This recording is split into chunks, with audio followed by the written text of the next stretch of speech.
Guys, welcome back to my channel. तो हर एक देश के ना कुछ अच्छे पॉइंट होते हैं, कुछ नेगेटिव पॉइंट होते हैं, प्रोस कॉन्स हर किसी के हैं। लेकिन आज हम बात करने वाले हैं स्पेसिफिकली कनाडा के बारे में कि क्या क्या वो बेकार पॉइंट है, नेगेटिव पॉइंट है, मतलब बहुत ही बकवास चीजें हैं जो मुझे बिल्कुल भी अच्छी नहीं लगी कनाडा की। और यहाँ पर मैं कोई कॉमन पॉइंट्स के बारे में बात नहीं करूंगी कि भैया वहां पे कनाडा में ठंड बहुत ज्यादा होती है, आपको अकेलापन लोनली फील होगा, या फिर आपको बहुत ही हार्ड वर्क करना पड़ेगा, या फिर मैं बोलूं कि भैया आपको वहां पे सारे काम खुद से करने पड़ेंगे, कोई आपको मेड अवेलेबिलिटी नहीं होगी। ये सारे फद्दू पॉइंट्स मैं यहाँ पे डिस्कस नहीं करने वाली हूँ। इन एक्चुअली जो आपको सच में वहां पर बहुत ही ज्यादा इरिटेटिंग पॉइंट्स लगते हैं जब आप वहां पे रहना शुरू करते हो, उन सारे पॉइंट्स के बारे में हम डिस्कस करेंगे। So let's start this video and start with the point 1। तो सबसे पहले हम बात कर लेते हैं इंश्योरेंस के बारे में। भाई अगर हम इंश्योरेंस के बारे में बात करें, चाहे वो होम इंश्योरेंस के बारे में बात कर रहे हो, चाहे कार इंश्योरेंस के बारे में बात कर रहे हो, वहां पर इंश्योरेंस का प्रीमियम बहुत ही ज्यादा है, बहुत महंगा है। जैसे कि अगर हम इंडिया में बात करें तो इंडिया में हम कार इंश्योरेंस कराते हैं, ठीक, और साल में हम 18,000, 20,000, 25,000 का एक प्रीमियम देते हैं, और जो इतना है अमाउंट कि हम मतलब वन टाइम पेमेंट उसकी कर लेते हैं, हमें मंथली बेसिस पे देने की नीड नहीं पड़ती। लेकिन अगर हम कनाडा में बात करें, भाई आप चाहे होम इंश्योरेंस की बात कर लो, चाहे आप कार इंश्योरेंस की बात कर लो, उनका प्रीमियम इतना ज्यादा है, इतना महंगा है कि भैया आप उसको वन टाइम पेमेंट करने की सोच ही नहीं सकते। आपके दिमाग में ये पॉइंट ही नहीं आएगा कि भाई मैं ईयरली एंड में या जब मेरा वो प्रीमियम खत्म होने वाला होगा तभी मैं उसको रिन्यू करा लूंगा। बहुत ज्यादा अमाउंट होता है और मतलब आपको मंथली बेसिस पर ही देना पड़ता है इस मजबूरी में। और मंथली में भी जब आप देते हो तो आपको $150-200 के अराउंड पड़ जाता है। और तो और वहां पे होम इंश्योरेंस के अलावा टेनेंट इंश्योरेंस भी होता है कि भैया जो घर को ऑन करता है उसको तो इंश्योरेंस देना ही है, जो टेनेंट है उसको भी इंश्योरेंस पे करना पड़ता है। बाकी ये सब जो इंश्योरेंस का अमाउंट होता है ये सब डिपेंड करता है आपकी लोकेलिटी के ऊपर भी कि वहां पर कितनी चोरियां होती हैं, कितना एक्सीडेंट होता है, उसके बेसिस पे आपका जो इंश्योरेंस अमाउंट है वो बढ़ जाता है। और होम इंश्योरेंस की नीड इसलिए पड़ती है क्योंकि लकड़ी के घर वहां पे होते हैं ठंड की वजह से, और जो लकड़ी के घर है उनमें आग वाग लगने के चांसेस ज्यादा रहते हैं, इसलिए होम इंश्योरेंस लेना भी जरूरी होता है। नंबर 2 पॉइंट जो मुझे कनाडा की बहुत बहुत बहुत बहुत बेकार लगती है वो है वहां का टैक्स। भाई इतना ज्यादा टैक्स कि आपकी आधी सैलरी तो टैक्स में चली गई। अगर आप कनाडा में $1.5 लाख कमाते हो तो भाई आपकी 40-50% आपका टैक्स में चला जाएगा। अब मैं बताती हूँ, अपनी एक रियल चीज बताती हूँ। मेरा एक फ्रेंड है, वो भी कनाडा में मूव हुआ था, ऑर्गेनाइजेशन के थ्रू ही मूव हुआ था और क्लोज वर्क परमिट से हुआ था, ठीक है। अब वहां पे वो गया और $1,10,000 उसकी ईयरली उसको पैकेज मिला, जिसमें से टैक्स वगैरह कट लेने के बाद उसको 60,000 के अराउंड मिलता था। तो मतलब उसको मंथली 5,000 समथिंग डॉलर उसको अमाउंट मिलती थी इन हैंड। अब 5,000 में से भाई आप अपनी फैमिली के साथ रहते हो और अगर आप सही जगह पे थोड़ा ठीक ठाक घर देखते हो तो आपको 2,500, 3,000 तो आपके भाई रेंट में चले जाते हैं घर के देने में। अब उसके बाद आपका सिर्फ घर में अगर आपके 3 चले गए, आपके पास बचे 2,000। उस 2,000 में से आपको सेविंग भी करनी है, आपको अपने बच्चे का भी देखना है, आपको ग्रोसरीज का देखना है, आपको ट्रेवल का देखना है, आपको वाईफाई, 10 चीजों के खर्चे निकालने हैं। तो मतलब आप इतने सारे खर्चों के बीच में आप ये लेके चलो कि भाई सेविंग तो आपकी क्या ही होगी, मतलब नाम चारे की सेविंग है। इन शॉर्ट जो टैक्स है वो बहुत ज्यादा कटता है कनाडा में, और इन हैंड सैलरी जो आपके पास बचती है वो बहुत ही कम बचती है। तो ये पॉइंट मुझे बहुत ही बेकार लगता है कि भैया आपने इतना कमाया भी, एक अच्छे पैकेज भी अगर आप जा रहे हो, बट इन एक्चुअली आपके पास कुछ खास सेविंग नहीं हो रही। लेकिन इसमें भी ना बहुत सारी चीजें, स्पेशली जो खुद का बिजनेस करते हैं वो लोगों के पास फिर भी ऑप्शन होता है कि वो अपना टैक्स रिफंड ले सकते हैं और अपने पैसे बचा सकते हैं। जैसे अगर हम स्टूडेंट की बात करें तो जो स्टूडेंट्स वहां पढ़ने के लिए जा रहे हैं और जो अपने हर सेमेस्टर में पैसे पे कर रहे हैं, उनके पास भी ऑप्शन होता है कि वो टैक्स रिफंड ले सकते हैं एटलीस्ट 15%।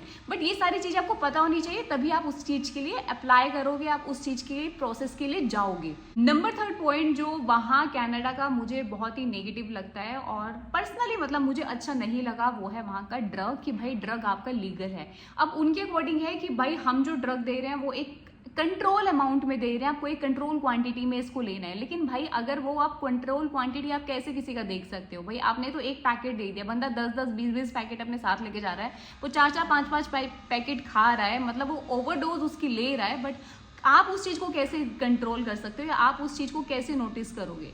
तो मतलब मेरा ये मानना है कि ड्रग लीगल होना और बहुत ही आपको ईजिली हर स्टोर में अवेलेबल होना, मतलब वो कहीं ना कहीं एक बहुत बड़ा नेगेटिव पॉइंट लगा, क्योंकि इससे ना कहीं आपके क्राइम रेट बढ़ जाते हैं। क्योंकि भाई आप ओवरडोज ले लेते हो, आपके पास पैसे नहीं है, कुछ नहीं, तो आप क्या करोगे, आपके दिमाग में फिर ये क्राइम है, फिर उल्टी सीधी चीज़ें ही आती हैं। तो मतलब ये मुझे पर्सनली बिल्कुल भी अच्छा नहीं लगा। सारी चीज़ें आपको लीगली और बहुत ही ईजिली स्टोर्स में मिलने लग जाती है ना, तो मतलब एक बहुत ही बुरी लत लग जाती है इसके, और क्राइम रेट तो ऑब्वियसली बढ़ जाते हैं। और सबसे गंदा चीज़ जो मुझे लगा वो ये कि भाई जो बाहर से बच्चे पढ़ने जा रहे हैं, जो इंटरनेशनल स्टूडेंट वहाँ पर जा रहे हैं, उन लोगों को आप अगर देखोगे ना, आप न्यूज़ में चेक करोगे भाई, उनके कितनी सारी जो डेथ हो जाती है बच्चों की ओवरडोज के चक्कर में, और उनको बहुत ही बुरी लत लग चुकी है इन सब की। Many here didn't know today was the day. I heard about it. I wasn't sure when it was coming into effect. Living on the streets for 3 years, Sarah McDonald calls the move a start, especially since police will stop seizing small amounts. Definitely prevent a lot of crime, because when it gets taken, then people have to do more things, whatever, to get it. So, and the more desperate people are, the more risky and stupid things they're going to do. We will work closely to Ottawa says it granted BC's request to decriminalize in the hopes of reducing overdoses.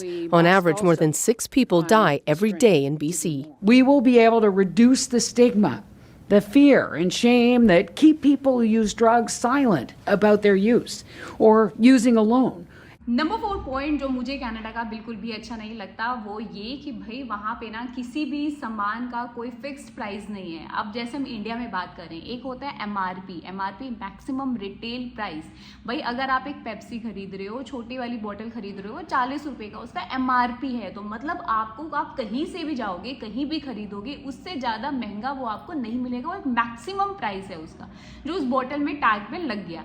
लेकिन Canada में ऐसा कुछ भी नहीं है भाई। वहाँ पर एक पेप्सी की बोतल आपको वॉलमार्ट में हो सकता है वो $1 में मिल रही हो, कोई दूसरे स्टोर में लोंगोज में जाओगे वहाँ पे $3 में मिल रही हो, किसी और आप स्टोर में जाओगे वहाँ $5 में मिल रही हो, तो आपको ये समझ ही नहीं आएगा कि भाई इसका एक्चुअली इसका कितना प्राइस जा सकता है। अब जब भी फिर आप शॉपिंग करने जाओगे ना, तो आपके दिमाग में फिर 10 चीज़ें आती हैं कि भाई क्या पता ये मैं अगर लोंगोज, क्या पता इसको मैं वॉलमार्ट से खरीदूंगा तो वहाँ से और सस्ता मिलेगा, क्या पता इसको मैं कोस्को से खरीदूंगा तो मुझे और ज़्यादा सस्ता मिल जाएगा। तो आप इसी चीज़ में कन्फ्यूजन में रह जाते हो कि मतलब इसका इन एक्चुअली प्राइस क्या होगा और कहाँ पर कितना सस्ता मिलेगा। जिसमें जितना मुझे समझ में आया वो ये कि भाई आपको कोस्को वॉलमार्ट में ही सस्ते मिलते हैं। तो कभी भी आप कनाडा में हो या जाने का प्लान कर रहे हो तो भाई वैसे किसी स्टोर में खरीदने के बजाय आप वॉलमार्ट चले जाओ वहाँ, या कोस्को चले जाओ और वहाँ पे एक नंबर ऑफ क्वांटिटीज़ उस चीज़ें की उठा के ले आओ, क्योंकि वहाँ पर ही एक सबसे सस्ता जो है प्राइस मिलता है सारी चीज़ों का। लेकिन ये बहुत बड़ा कन्फ्यूजन चीज़ है और मतलब मुझे अच्छा नहीं लगा, क्योंकि बहुत बारी ऐसा हुआ है कि हम कभी भी किसी भी, मान लो हम डाउनटाउन में रहते थे, हम कहीं भी घूम रहे हैं, स्टोर्स में ले रहे हैं, तो भाई एक बॉटल, मतलब एक कैन जो आप लेते हो ना, फेंटा की जो बॉटल आती थी, मैं वो खरीदती थी, और वो भाई आप वॉलमार्ट से लेते थे तो वहाँ पर $3-4 में ना आपको पूरी 6 कैन का पैक मिल जाता था। लेकिन सेम चीज़ जब मैं वहाँ डाउनटाउन में खरीदती थी ना, तो भाई वो 6 का पैक, वहाँ पे एक बॉटल कैन आपको $1.5 और $2 में मिलती थी। तो मतलब बहुत ही ज़्यादा महंगा मुझे लगा, और वो चीज़ें मुझे बाद में समझ में आई धीरे धीरे कि अच्छा वॉलमार्ट में सस्ती मिलती है। तो ये एक कॉन्सेप्ट मुझे अच्छा नहीं लगा वहाँ पे कनाडा। नेक्स्ट पॉइंट जो मुझे कनाडा का बिल्कुल भी नहीं अच्छा लगा वो है मोनोपोली। अगर हम टेलीकॉम की बात करें तो भाई वहाँ पे सिर्फ 3 मेजर नेटवर्क हैं, ठीक है। आपका रोजर्स है, बेल है, आपका टेलेस है, और इन तीनों का ही कंबाइन करके 90% के अराउंड मार्केट शेयर है। इससे क्या होता है ना कि चीज़ों के प्राइस वो अपने अकॉर्डिंग कुछ भी बढ़ा सकते हैं और कितना भी महंगा कर सकते हैं। तो चाहे आप वाईफाई की बात कर लो, चाहे आप नॉर्मली फ़ोन के नेट के बारे में बात कर लो, बहुत ज़्यादा महंगा पड़ता है। नेक्स्ट पॉइंट जो मुझे कनाडा का बिल्कुल भी अच्छा नहीं लगा, जितना मैंने लोगों से बात करी, अपने कलीग से बात करी, अपने फ्रेंड से बात करी जिनको वहाँ रहते रहते 4-4, 5-5 साल हो गए हैं, उनसे भाई मैंने ऐसे ही पूछा, क्योंकि मुझे पता था कि वो किस पैकेज में वहाँ पर गए थे और अभी वो सेम कंपनी में काम करते हैं। और जो उनकी इंक्रीमेंट की अगर हम बात करें तो भैया वो बिल्कुल बकवास इंक्रीमेंट, लिटरली मतलब जो एक इंक्रीमेंट हमारा यहाँ पे 1 साल में हो जाता है, उतना इंक्रीमेंट उसका वहाँ पे 4-5 साल बाद भी नहीं हुआ। तो अगर हम कनाडा के बारे में बात करें और साथ में उसकी नेबरिंग कंट्री यूएस के बारे में बात करो, तो भाई आप अगर आईटी फील्ड में हो, आप जिस डेजिग्नेशन के साथ कनाडा में जॉब लोगे और जितने पैकेज के साथ लोगे ना, आप उससे फार बेटर पैकेज के साथ यूएस में जॉब ले सकते हो। इसलिए हर किसी की जो फर्स्ट प्रेफरेंस रहती है ना वो यूएस में जाने की रहती है कि यूएस का मार्केट एक अलग ही है, वहाँ पे आईटी अलग ही ग्रूम कर रहा है और अच्छा खासा पैकेज आपको मिल जाएगा। सेकेंड प्रेफरेंस आपकी कनाडा रहती है, क्योंकि आपको वहाँ पे थोड़ा सा सैलरी आपको कम मिलती है। अगर वहाँ पे आपको $2 लाख मिल रही है तो यहाँ पर आपको आपको शायद 1-10, 1-20, 1-30 लाख डॉलर के अराउंड मिलेगा। दूसरा ये कि चलो आपकी जो सैलरी आपकी बात हो गई, उसके बाद इंक्रीमेंट भी नहीं है भाई। हर किसी को एक साल में अप्रेजल का एक वेटिंग रहता है, एक टाइम आएगा अप्रेजल का टाइम आएगा, मैंने पूरे साल मेहनत की, जितना काम किया अब उसका मुझे जो है एक फल जो है मुझे अप्रेजल के रूप में मिलेगा। अब जब आप अप्रेजल की बात करते हो तो इंडिया में स्टिल अगर आपने अच्छा काम किया है, अगर आप एक्स्ट्रा ऑर्डिनरी में गए हो तो आपको 20-30% इंक्रीमेंट मिलने के चांसेस रहते हैं। लेकिन सेम अगर हम कनाडा में बात करें तो वहाँ पर आपको जो इंक्रीमेंट होता है वो सिर्फ 2-4% होता है। अगर आपने बहुत ही अलग कुछ एक्स्ट्रा ऑर्डिनरी काम कर लिया तो भाई मैक्स टू मैक्स आपका 6-7 या 10% इंक्रीमेंट होता है, इससे ज़्यादा इंक्रीमेंट आपका नहीं होता। तो ये चीज़ मुझे बहुत बेकार लगी कि भाई मतलब आपके पास सिर्फ एक ही ऑप्शन बचता है, भाई आपको कंपनी स्विच कर लो। आप सेम कंपनी में ज़्यादा एक्सपेक्ट नहीं कर पाओगे क्योंकि आपको कुछ ज़्यादा वहाँ पे इंक्रीमेंट नहीं मिलेगा। नेक्स्ट पॉइंट अगर हम बात करें कनाडा में जो मुझे बिल्कुल भी अच्छी नहीं लगी वो है ये कि भाई ये हम सबको पता है कि वहाँ पे बहुत ही अलग अलग कल्चर, अलग अलग कम्युनिटी से लोग आते हैं। इनफैक्ट अगर आप सिर्फ इंडिया से ही बात कर लो, भाई गुजराती वहाँ पर है, आपकी साउथ साइड से इतने सारे लोग हैं, पंजाबीज वहाँ पर हैं, भाई हरियाणा से इतने सारे लोग हैं, इसके बाद भी आप सेम कंट्री के ही होकर उनमें एक आपस में एक मिलनसार वाली चीज़ ही नहीं है कि वहाँ पर मतलब ये चीज़ आपको फील होगी कि भाई वहाँ पर अगर कोई गुजराती है तो वो हरियाणवी वाले से मिलना नहीं चाहता है, अगर कोई हरियाणा से है तो भाई वो साउथ वाले से मिलना नहीं चाहता है। तो मतलब आपस में ही लोगों की नहीं बनती और ना ही कोई इंटरेस्टेड है दूसरे से मिलने में, वो सिर्फ अपनी ही कम्युनिटी वाले लोगों से मिलने में ही इंटरेस्टेड है, जो कि गलत है। आप दूसरे कल्चर के लोगों को भी जानो, अपने देश से लोग आए हैं भाई मिलो अपना, और यहाँ पे पहले ही आप दूसरे देश में आ रखे हो, यहाँ वैसे ही आप कोई औरों को तो जानते ही नहीं हो, तो आपस में आप ही लोग एटलीस्ट एक देश से आ रखे हो तो आपस में मिल के रहना और एक दूसरे की हेल्प करना मेरे ख्याल से ज़्यादा बेटर रहेगा, रादर देन कि हम ये सोच के चले कि भाई वो तो दूसरे स्टेट से आ रखा है या वो तो साउथ साइड से, तो मैं मतलब इसको तो हम लेके नहीं चलेंगे अपने साथ। तो वो चीज़ मुझे थोड़ी सी बिल्कुल भी अच्छी नहीं लगी। Next point and most irritating point जिसको मैंने बहुत बार अपनी वीडियो में बात किया है वो है भाई वहाँ का मेडिकल सिस्टम। इतना खराब, इतना बकवास मेडिकल सिस्टम है कनाडा का भाई कि वहाँ के मेडिकल सिस्टम का सोच के तो ना भाई बहुत ही डर लगता है। और वहाँ तो मतलब आप एक राम भरोसे वाला काइंड ऑफ है कि भाई अगर आपकी इमरजेंसी सिचुएशन भी है ना तब भी ये नहीं है कि भाई आपको 24 घंटे के अंदर आपको इलाज मिल जाएगा। तो मतलब एक फैमिली डॉक्टर को ढूंढना तो वहाँ मतलब भूल ही जाओ, बहुत ही मुश्किल है। तो डॉक्टर का थोड़ा मेडिकल सिस्टम वाला तो वहाँ पे मामला जो है ना थोड़ा खराब ही है। नेक्स्ट पॉइंट जो कनाडा में बहुत ही बेकार है वो है अब पीआर लेना। तो पीआर लेना भी एक ड्रीम के टाइप हो गया है और बहुत ही मुश्किल होता जा रहा है विद अनरियलिस्टिक CRS स्कोर। तो मतलब अब इतना ईजी नहीं रहा है इसका प्रोसेस और ईजिली आपको पीआर नहीं मिलती।